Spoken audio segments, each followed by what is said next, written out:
想應要學習斷捨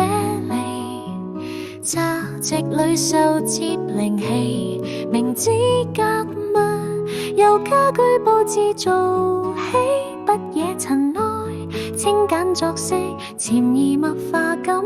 天理。從此鼓噪喧嘩盡隔離，訓練了混軟平氣，年老欠利，這拋低粗重行李，精細護理，即使往生遺留下了一陣香氣。讓風息雲影營造意象，於陽光變幻間領略世事無常，在順水中觀賞梨花的那治癒清香，怎沒在善意遍體舒暢。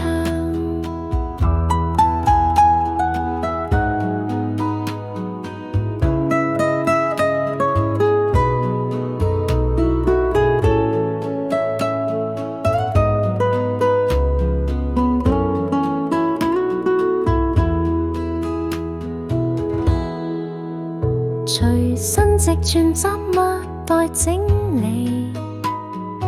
不丟棄恐怕忘記，含笑放下，待清風洗我罩悲，輕似雲煙飄出我心，如情斷了不復憶記。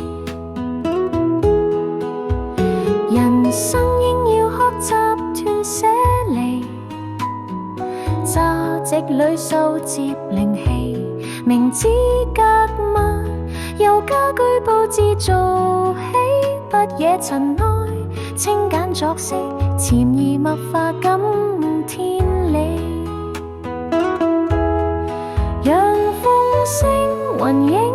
營造意象，於陽光變幻間領略世事無常，在順水中觀賞梨花的雅致與清香，怎沒在善意遍體舒暢。